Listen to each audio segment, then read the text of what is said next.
Guys, we made it to Glorieta Pass. So the reason there was a civil war in New Mexico at all was because the Confederates believed in this theory of a Confederate West.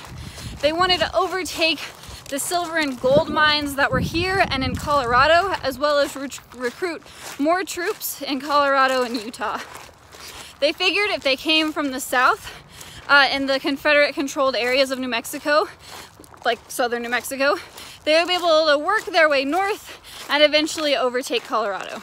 So the Confederates began their journey north in southern New Mexico, where they had a lot of support and were pretty much totally in control. They worked their way up. On March 10th, 1862, they took Santa Fe. You might remember that Fort Union was built because they no longer wanted a centralized force in Santa Fe, and because of this, they didn't have a strong defense in Santa Fe and were easily overtaken by the Confederates.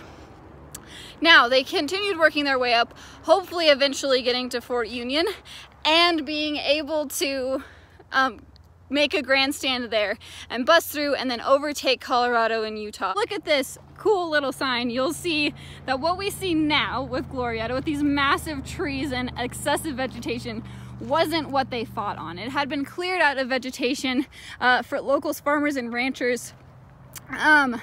And so it was much more open and much more like a battlefield you would imagine. So the fact that this was on farming and ranching land was actually incredibly helpful to both sides of the armies, because they were able to use arroyos and ditches as protection from the onslaught of each other. Cool, so I don't know how super clear this is. We might see a car go past in a second, like there. This is the definitive battlefield of the Civil War in New Mexico, and we are literally right next to I-25. It is just off the road. We are in it. So the two armies first met as the Confederates came through the Glorieta Pass and encountered Union soldiers here. On March 26th, there were little wins for the Union where they were able to push the Confederates back into the pass a little farther, but those wins were not super long-lived. On March 28th, the Union soldiers had set up in order to be able to ambush the Confederates as they came through the pass into the battlefield. However, the Confederate army came a lot sooner than they were expecting, and they weren't quite prepared. This led to great and horrific skirmishes between the Union and the Confederates. So the battlefield of Glorieta Pass is really interesting because it hasn't been super well preserved like other big battlefields, for instance out on the East Coast. However, it's really cool to be able to walk through these things and see in different places where different soldiers might have been able to take a tactical advance. For example, we have, oh, they're over here, these incredible rocks where a soldier might have posted up behind and been able to snipe off people from down below.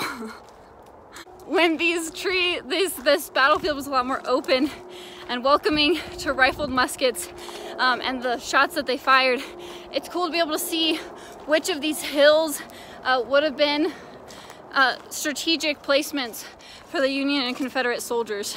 So it's kind of hard to see through all the trees, but down in the valley below us was the last grand stand of the Confederate and Union troops. After more than 5 hours of gruesome battle, the Confederates finally broke through. They pushed the Union soldiers back to this ranch down here. You can almost see some of the buildings there in the distance, and they were able to overtake them, and that Union defense finally collapsed. This was a huge win for the Confederates. This meant that they would be able to move forward north and overtake Fort Union, and then eventually take Colorado and Utah and recruit more soldiers from those places. However, the Union did have one more trick up their sleeve that completely changed the course of history.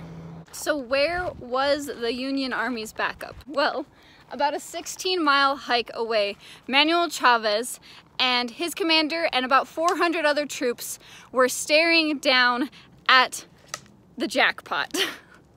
From about 500 feet up on Glorieta Mesa, they were looking down at the supply train for the Confederate Army. At about 2 p.m. on March 28th, Manuel Chavez, his commander, and 400 other troops were able to overtake the supply train by surprise and with minimal casualties on both sides, completely destroy the Confederate supplies. This meant that the battle they had won in Glorieta Pass, as well as Pigeon's Ranch, where they had collapsed the Union's defenses, was completely meaningless. They no longer had any supplies or ability to move forward in their plan of journeying north. So with their supply train in ruins, the Confederate soldiers decided to give up on their attempted conquest of New Mexico and western states. The dream of a confederacy in the West was dead. They had to return to Texas and completely withdraw any presence from the western states. Cool, another fun little terrain fact. These flat tops of hills and canyons were the only places they could draw their cannons up to. So these were the spots that they were able to place cannons and release cannon fire down on the opposing forces. So we have a cool little map here, and basically the loop we just did, we started here, came up this way, and came up here. That means all those wavy, bumpy, rocky sections were the parts where most of the fighting happened. The Confederate soldiers advanced forward this way, coming down with like Pigeon's Ranch and those other things happening around there. If you can see in the distance, hold on, you can see how they came north-ish to south-ish. Yeah? And that is the Battle of Glorieta Pass. It's known as the Gettysburg of the West because of its incredible decisive nature of whether or not the Confederates would be able to create a Confederate West. Through bad luck and poor defense of their supply train, they were not able to, and so New Mexico remained a part of the Union. That's all I have for you guys. Thanks for coming on a Civil War tour of New Mexico. I will see you guys later.